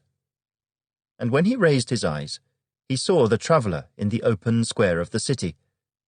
And the old man said, "Where are you going, and where do you come from?" So he said to him, "We are passing from Bethlehem in Judah toward the remote mountains of Ephraim. I am from there. I went to Bethlehem in Judah. Now I am going to the house of the Lord. But there is no one who will take me into his house, although we have both straw and fodder for our donkeys, and bread and wine for myself, for your female servant, and for the young man who is with your servant. There is no lack of anything." And the old man said, "Peace be with you. However, let all your needs be my responsibility. Only do not spend the night in the open square." So he brought him into his house and gave fodder to the donkeys. And they washed their feet and ate and drank. As they were enjoying themselves, suddenly certain men of the city, perverted men, surrounded the house and beat on the door. They spoke to the master of the house, the old man, saying, "Bring out the man who came to your house, that we may know him carnally." But the man, the master of the house, went out to them and said to them, "No, my brethren, I beg you, do not act so wickedly. Seeing this man has come into my house, do not commit this outrage. Look, here is my virgin daughter, and the man's concubine. Let me bring them out now. Humble them, and do with them as you please, but to this man do not do such a vile thing." But the men would not heed him. So the man took his concubine and brought her out to them. And they knew her, and abused her all night until morning. And when the day began to break, they let her go.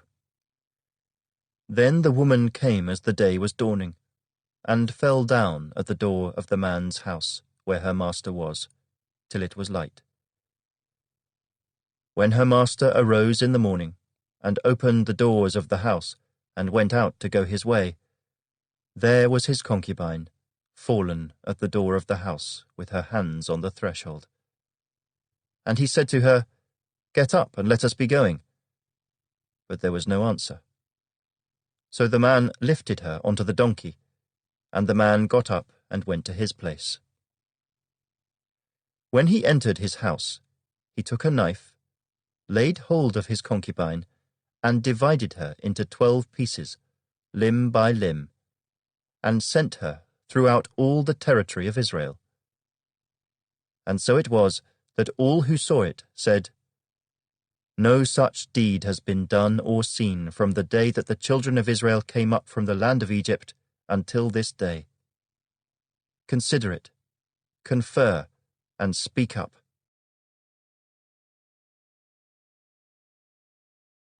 Chapter 20. So all the children of Israel came out, from Dan to Beersheba, as well as from the land of Gilead, and the congregation gathered together as one man before the Lord at Mizpah.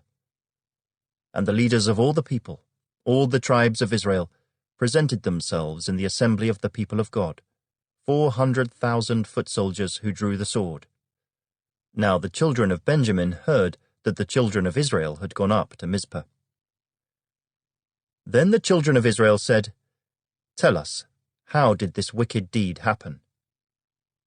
So the Levite, the husband of the woman who was murdered, answered and said, "My concubine and I went into Gibeah, which belongs to Benjamin, to spend the night. And the men of Gibeah rose against me, and surrounded the house at night because of me.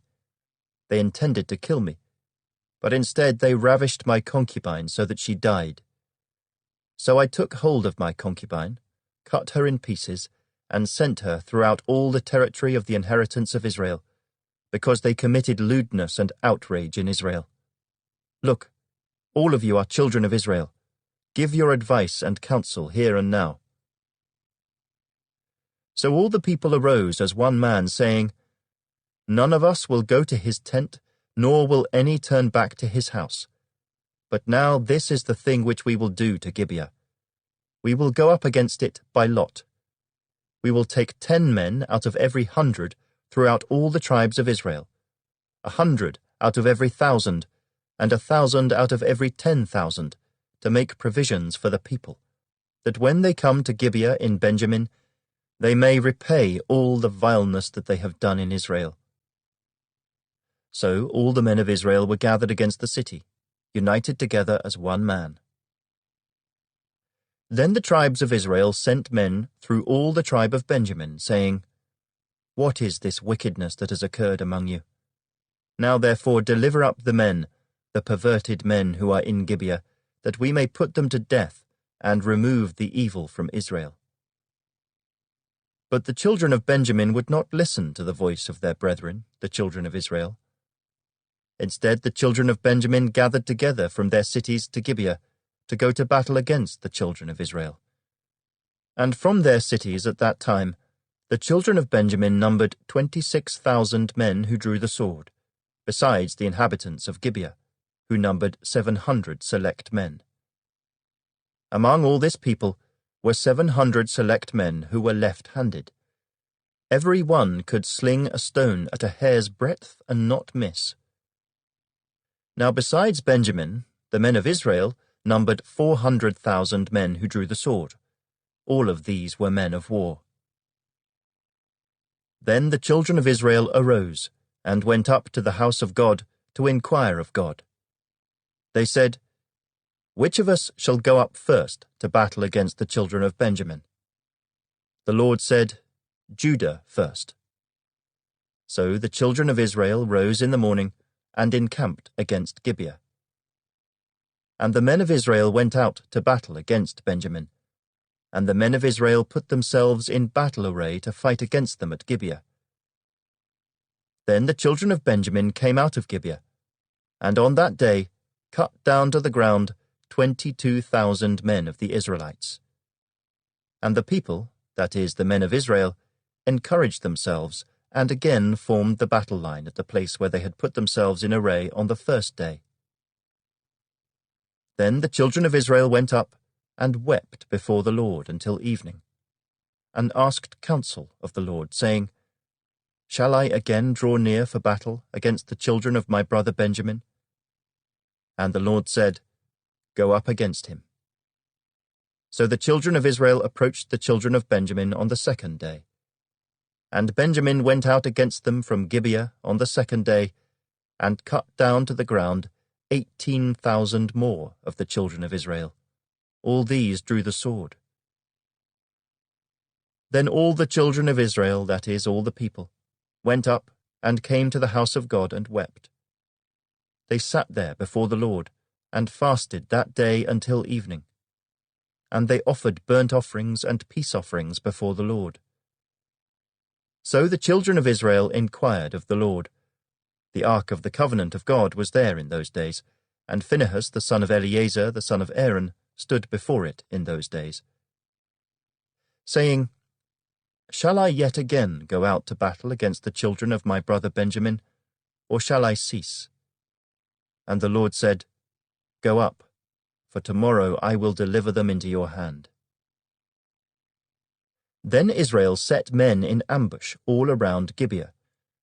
And the children of Israel went up against the children of Benjamin on the third day, and put themselves in battle array against Gibeah, as at the other times. So the children of Benjamin went out against the people, and were drawn away from the city. They began to strike down and kill some of the people, as at the other times, in the highways, one of which goes up to Bethel and the other to Gibeah, and in the field, about 30 men of Israel. And the children of Benjamin said, They are defeated before us, as at first.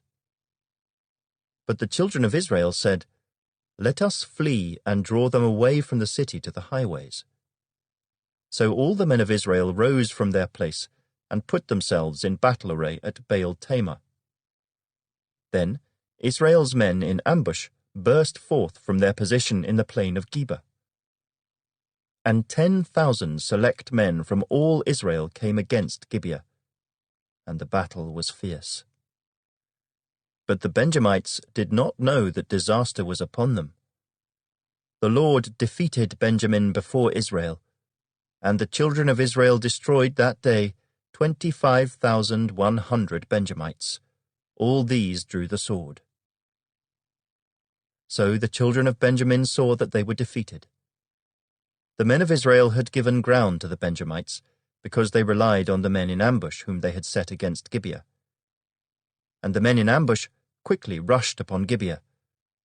The men in ambush spread out and struck the whole city with the edge of the sword.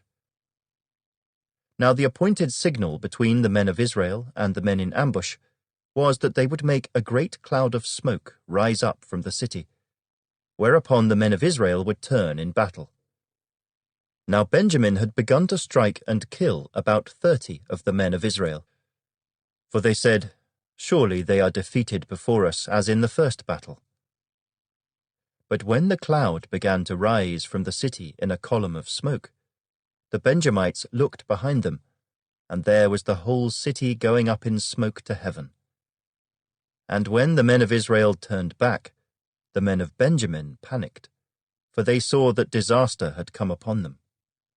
Therefore they turned their backs before the men of Israel in the direction of the wilderness.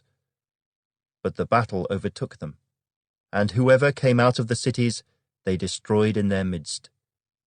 They surrounded the Benjamites, chased them, and easily trampled them down, as far as the front of Gibeah toward the east. And 18,000 men of Benjamin fell. All these were men of valor. Then they turned and fled toward the wilderness to the rock of Rimmon, and they cut down 5,000 of them on the highways. Then they pursued them relentlessly up to Gidom, and killed 2,000 of them. So all who fell of Benjamin that day were 25,000 men who drew the sword. All these were men of valor. But 600 men turned and fled toward the wilderness to the rock of Rimmon, and they stayed at the rock of Rimmon for 4 months. And the men of Israel turned back against the children of Benjamin, and struck them down with the edge of the sword, from every city, men and beasts, all who were found. They also set fire to all the cities they came to.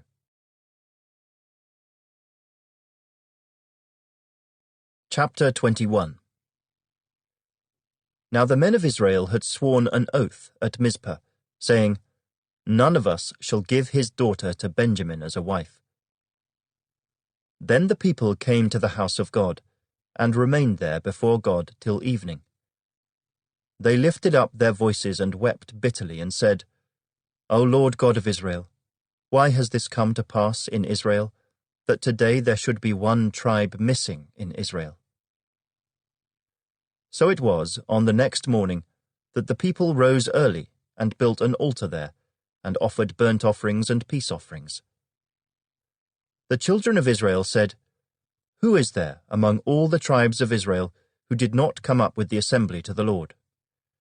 For they had made a great oath concerning anyone who had not come up to the Lord at Mizpah, saying, He shall surely be put to death. And the children of Israel grieved for Benjamin their brother, and said, One tribe is cut off from Israel today.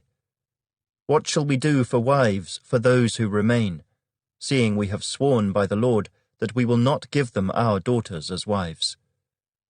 And they said, What one is there from the tribes of Israel who did not come up to Mizpah to the Lord? And, in fact, no one had come up to the camp from Jabesh-Gilead to the assembly. For when the people were counted, indeed, not one of the inhabitants of Jabesh-Gilead was there.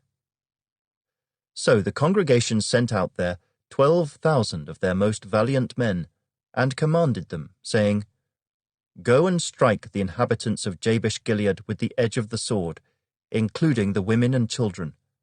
And this is the thing that you shall do. You shall utterly destroy every male, and every woman who has known a man intimately. So they found among the inhabitants of Jabesh-Gilead 400 young virgins who had not known a man intimately. And they brought them to the camp at Shiloh, which is in the land of Canaan. Then the whole congregation sent word to the children of Benjamin, who were at the rock of Rimmon, and announced peace to them.